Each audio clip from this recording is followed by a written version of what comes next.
Subscribe sekarang channel YouTube Novelas Kadina. Gratis. Bab 4291.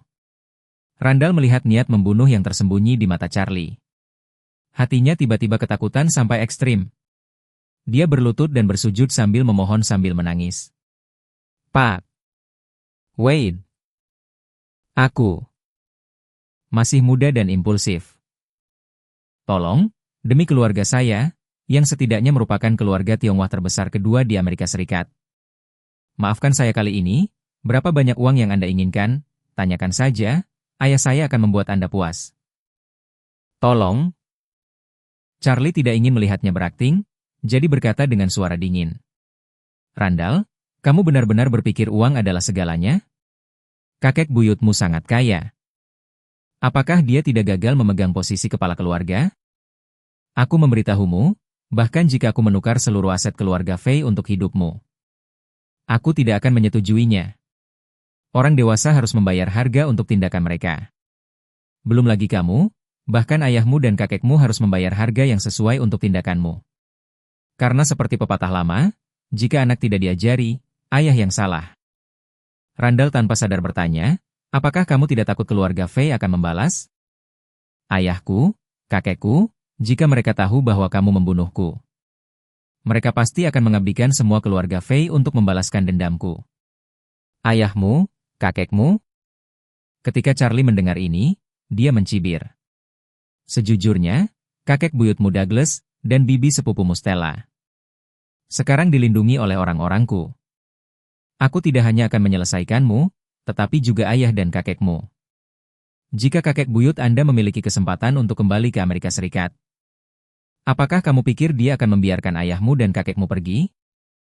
Jika dia berani membiarkan mereka berdua pergi, aku tidak akan melepaskannya. Ketika Randall mendengar ini, seluruh tubuhnya sangat ketakutan. Dia tidak pernah bermimpi bahwa kakek buyutnya dan bibi sepupunya, yang kakeknya coba temukan, ada di tangan Charlie. Pada saat ini, dia akhirnya menyadari keberadaan seperti apa yang dimiliki pria ini. Awalnya, dia mengira Charlie adalah serigala ganas yang bergegas ke keluarga Fei untuk mencoba menggigit. Tapi sekarang dia menyadari bahwa Charlie sebenarnya adalah pemburu dengan pistol. Dan keluarga Fei saat ini, di matanya, hanyalah seekor anjing tanah di bawah pistol. Pada saat ini, dia sudah ketakutan dan berkata sambil menangis. Pak Wade, saya mohon Anda untuk berbelas kasihan dan mengampuni saya sekali. Apapun yang kamu minta, aku akan membuat ayah dan kakekku setuju denganmu tanpa syarat. Aku hanya memohon padamu untuk meninggalkanku kehidupan seekor anjing. Charlie tersenyum tipis dan berbicara, memohon belas kasihan tidak perlu. Lebih baik menyimpan kekuatanmu dan memikirkan bagaimana kamu akan mati. Randall yang ketakutan ingin terus memohon belas kasihan Charlie. Tapi Charlie tidak memberinya kesempatan dan menoleh ke Joseph dan Hattori Kazuo dan berkata, Joseph, Kazuo, kalian berdua ikut denganku, ada yang ingin kukatakan padamu. Kedua pria itu segera menjawab dan hendak naik ke lantai atas bersama Charlie. Ketika Randall menjadi gila dan terus bersujud dan memohon. Pak Wade, tolong lepaskan aku, Tuan Wade. Tuan Wade. Charlie mengabaikannya dan langsung memimpin keduanya ke lantai pertama. Joseph berkata kepada Charlie, Tuan Wade, ada ruang pertemuan di lantai 1, ayo ke sana. Baik. Charlie mengangguk dan mengikuti Joseph ke ruang pertemuan di lantai pertama. Hattori Kazuo juga mengikuti dengan gentar, kedua tangan di dadanya terus-menerus bergesekan. Hatinya sudah gugup sampai ekstrim. Charlie memandang kedua orang itu dan berkata, saya ingin membuat masalah ini lebih besar sekarang karena ini adalah nyanyian panggung. Gerakannya kecil juga maaf untuk panggung besar di New York. Joseph dengan hormat bertanya, Tuan Wade, apa rencanamu? Charlie tertawa, aku meminta Hattori Kazuo untuk memotong kedua telinga Randall. Hanya untuk merangsang keluarga Fei dengan benar. Dan berikan saja keluarga Fei kasus penculikan dengan tebusan tertinggi yang pernah ada dalam sejarah New York. Bab 4292. Saat Charlie berbicara, dia menatap Hattori Kazuo dan tersenyum. Kamu memotong telinga Randall, mengapa kamu tidak mengirim kedua telinga ini ke keluarga Fei? Dan omong-omong, beritahu mereka bahwa jika mereka ingin Randall hidup, Mereka akan membayar uang tebusan 100 miliar dolar, dan itu harus dibayar dalam bentuk cryptocurrency. Kalau tidak, tunggu saja untuk mengumpulkan tubuh Randall. Hah? Hattori Kazuo dengan kaki lurus berkata dengan gugup. Pak Wade. Dengan kekuatan keluarga Fei, kami para ninja akan dimusnahkan. Charlie tersenyum dan melambaikan tangannya. Jangan khawatir, Adam Fei juga tidak. Nordosen Fei akan memiliki kesempatan untuk pergi ke Jepang untuk membalas dendam pada Ninja Iga. Setelah masalah ini selesai, keduanya akan selesai. Ketika lelaki tua dari keluarga Fei mendapatkan kembali kekuasaannya.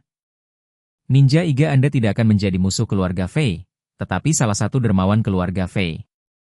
Mengatakan itu, Charlie menambahkan, Hattori Kazuo, ada banyak sisi dari segalanya. Bagaimana keluarga Fei akan memperlakukan Ninja Iga tergantung pada A55 siapa yang duduk di posisi kepemimpinan keluarga Fei. Apakah kamu mendengarku? Ketika Hattori Kazuo mendengar ini, seluruh semangatnya terangkat. Dia bukan orang bodoh, jadi bagaimana mungkin dia tidak mengerti arti kata-kata Charlie. Dalam sekejap, mentalitasnya juga mengalami perubahan 180 derajat. Sebelumnya, dia takut keluarga Iga akan dibalas oleh keluarga Fei dan dengan demikian dimusnahkan secara tragis. Tapi sekarang, dia tiba-tiba merasa bahwa ada pepatah yang benar, bahwa dia telah membaca di suatu tempat di internet. Jika Anda mengambil kesempatan, Anda bisa mengubah sepeda menjadi sepeda motor. Memikirkan hal ini, dia sudah sedikit bersemangat dan berkata begitu saja. Pak Wade, apapun yang Anda ingin saya lakukan, beri saya perintah. Saya pasti akan memberikan hati dan otak saya dan melakukan yang terbaik. Charlie mengangguk puas dan tersenyum, ya, begitulah. Setelah mengatakan itu, Charlie kemudian memberitahu Hattori Kazuo tentang persyaratannya secara rinci. Setelah mendengar ini, Hattori Kazuo berkata tanpa ragu. Meski hatinya sangat khawatir. Jangan khawatir, Tuan Wade, saya akan menyelesaikan tugas. Charlie mengangguk sedikit dan berkata kepada Joseph. Joseph, aku akan segera kembali ke Providence, jadi kamu akan mengurusi masalah dengan Hattori Kazuo. Dan aku akan kembali besok. Joseph berkata dengan hormat, baik Tuan Wade. Beberapa menit kemudian, helikopter lepas landas dari halaman villa besar ini dan terbang langsung ke Providence. Dan pada saat yang sama, jumlah orang yang mencari keberadaan Randall di seluruh New York telah melebihi puluhan ribu. Namun, bahkan dengan begitu banyak orang yang memeras otak untuk mencari petunjuk, semuanya masih kosong. Mobil sampah yang melaju keluar dari Hotel Wangfu, seolah-olah menguap, tidak dapat menemukan petunjuk apapun. Semakin tertunda hasilnya, semakin gugup keluarga Fei. Dosen biasanya sangat ketat dengan putranya Adam. Tapi cucunya Randall sangat memanjakan dan manja. Sekarang Randall diculik, tidak ada petunjuk, dia memanggil Adam ke ruang kerjanya, dengan tegas bertanya. Apa yang kamu lakukan? Sudah lama berlalu, mengapa masih belum ada berita? Adam juga bingung dan berkata, Ayah, ninja Jepang itu tampaknya telah menguap, tidak ada petunjuk yang dapat ditemukan. Dosen berkata dengan suara dingin, apakah kamu sudah mengetahui vaksin ninja mana yang melakukannya? Belum.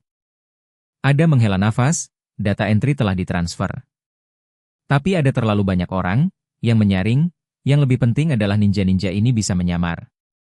Dan memiliki banyak set identitas, kami bahkan menemukannya dari data entry.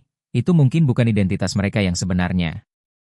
Dosen bertanya lagi, belum ada yang menghubungimu? Menurut akal sehat, pihak lain menculik Randall, sekarang saatnya meminta uang tebusan. Adam menggelengkan kepalanya dan berkata, belum ada yang menghubungi saya untuk tebusan. Tepat setelah dia selesai, teleponnya tiba-tiba berdering. Ketika dia melihat ke bawah, itu adalah pesan teks dari nomor yang tidak dikenal. Pesan teks itu berbunyi, ingin tahu keberadaan putramu, pergilah ke Brooklyn. Bab 4293. Brooklyn pernah menjadi ghetto paling terkenal di New York. Saat ini, meskipun lingkungan telah membaik. Tapi secara relatif, itu masih distrik paling kacau dan terburuk di New York dalam hal keamanan. Terutama Brooklyn Utara, yang didominasi oleh masyarakat yang umumnya tidak kaya. Inilah sebabnya mengapa itu hanyalah sumber tenaga kerja terbaik dan terbesar untuk geng-geng besar di megalopolis. Banyak anak muda di sini, pada usia 12 atau 13 tahun. Membawa senjata kemana-mana dianggap mulai bertugas di geng cadangan.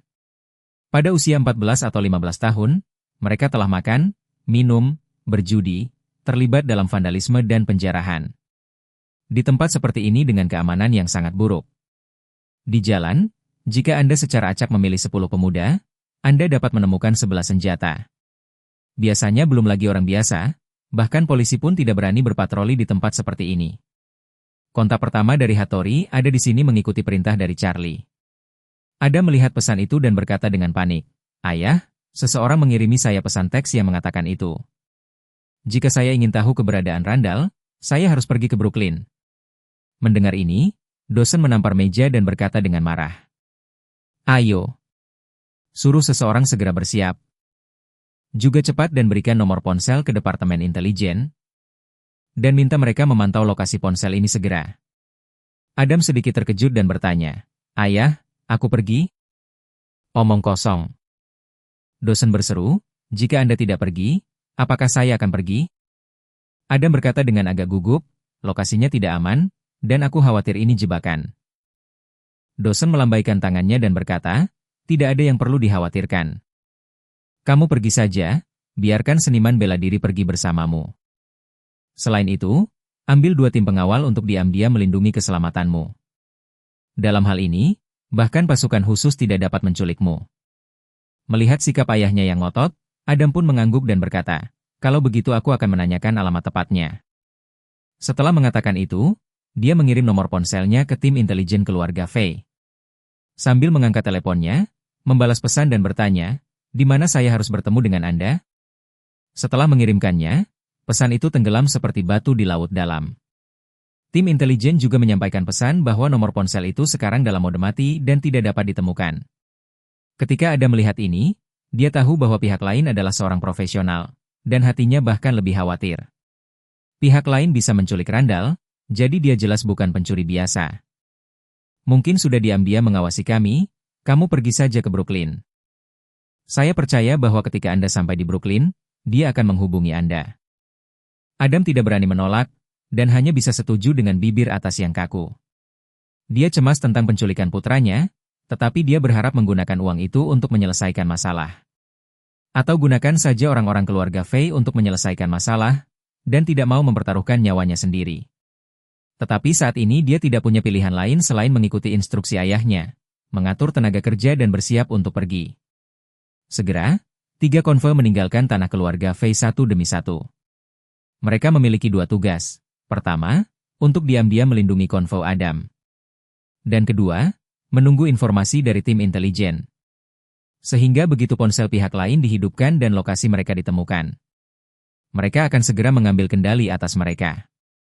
Adam sendiri tidak duduk di Rolls-Royce, tapi di tengah ketiga Cadillac. Menurutnya, jika pihak lain mencoba untuk mendapatkan dia saat ini, maka dia pasti akan salah mengira dia di tengah Rolls-Royce itu. Sehingga jika terjadi sesuatu, Rolls-Royce dapat menarik api. Dan faktor keamanannya secara alami sedikit lebih tinggi. Namun demikian, ketika kendaraan melaju ke Brooklyn, adapun Adam, hati tidak bisa tidak dipenuhi dengan ledakan ketegangan. Ada hukum yang universal seperti gravitasi. Artinya, semakin kaya seseorang, semakin takut mati mereka. Bab 4294. Adam secara alami tidak terkecuali. Meskipun dia adalah tuan muda dari keluarga Faye, pewaris pertama kepala keluarga Faye saat ini dan pergi ke tempat seperti ini, hatinya sedikit banyak akan dipenuhi rasa takut. Saat iring-iringan mobil Adam melaju ke Brooklyn, memang mereka justru menarik perhatian banyak anak jalanan. Di Brooklyn, hanya bos geng yang mampu membeli Rolls-Royce. Tapi plat nomor Rolls-Royce bos itu, yang sudah lama dihafal oleh anggota geng lokal. Jadi secara sepintas, mereka bisa melihat bahwa mobil-mobil tersebut adalah mobil asing. Beberapa anggota geng, melihat konvoi ini benar-benar tidak bisa tidak memiliki ide yang buruk. Namun, melihat bahwa pihak lain memiliki 6 mobil, mereka menjinakkan keinginan mereka. Pada saat ini, di dalam mobil, Adam tiba-tiba menerima pesan teks. Kali ini, pihak lain mengubah nomor dan mengirim konten ke Motel Wharton Brooklyn Utara. Motel adalah hotel cepat termurah di Amerika Serikat. Ini memiliki kamar terburuk, lokasi terburuk, manajemen paling lemah, dan keamanan terburuk. Anda tidak memerlukan identitas apapun untuk mendaftar ke motel. Anda memarkir mobil Anda di pintu, masuk dan memberikan uang tunai kepada pemiliknya. Anda mendapatkan kunci kamar. Pemilik juga memiliki mentalitas bahwa lebih banyak lebih baik daripada lebih sedikit. Dan hanya mengumpulkan uang, tidak repot-repot menanyakan identitas warga. Bahkan tidak ingin melihat penduduk dua kali untuk menghindari masalah. Oleh karena itu, tempat semacam ini bercampur, penuh dengan buronan, Jones, dan pecandu. Adam tidak menyangka bahwa pihak lain akan mengatur lokasi di tempat seperti itu. Dia pertama kali mengirim nomor ponsel pihak lain ke tim intelijen. Berharap pihak lain dapat menemukan lokasi orang tersebut. Tetapi tim intelijen kembali dengan berita bahwa pihak lain telah mematikan telepon lagi. Karena itu adalah nomor baru, tidak ada cara untuk mempersiapkan terlebih dahulu, jadi pemosisiannya gagal lagi. Kegagalan lokasi berarti Adam hanya bisa mengikuti permintaan pihak lain dan pergi ke motel ini. Meskipun dia enggan melakukannya, dia hanya bisa pergi dengan kepala tegak. Motel ini terletak di tepi Brooklyn Utara. Tim baru saja tiba di pintu masuk hotel. Mereka dapat melihat setidaknya 7 atau 8 wanita berpakaian minim berdiri di pintu. Wanita-wanita ini akan melambai begitu mereka melihat seorang pria mengemudi. Dan pengemudi laki-laki akan segera berhenti di samping mereka dan meletakkan jendela untuk bertukar beberapa kata dengan mereka. Isi dari pertukaran tersebut adalah untuk memberikan informasi tentang jenis layanan dan berapa bayaran yang dibutuhkan. Jika kesepakatan dibuat, wanita itu akan masuk ke sisi penumpang pria. Atau dengan pria itu ke kamar motel, bersama dengan penyelesaian kesepakatan kotor. Adam menatap sekeliling dan mengerutkan kening dengan jijik. Pada saat ini, beberapa gadis jalanan juga menemukan konvoi mereka. Beberapa dari mereka masih kurang lebih sadar diri. Mereka tahu bahwa mereka adalah pelacur beberapa lusin dolar, tidak mungkin untuk mendapatkan bantuan pemilik Rolls-Royce. Tapi ada juga beberapa wanita yang terlalu tinggi pada obat-obatan. Dengan percaya diri datang ke sisi Rolls-Royce mengetuk jendela, terus-menerus menggaruk-garuk kepala. Namun, tidak peduli bagaimana mereka mengetuk, pengemudi Rolls-Royce pertama tidak membuka jendela. Jadi, beberapa orang mengetuk jendela di samping satu sama lain, sampai ke jendela tempat Adam berada. Adam melalui jendela, memandangi wanita-wanita muda kurus dengan gigi busuk ini. Dia merasa seolah-olah melihat hantu, langsung dari mobil mengutuk.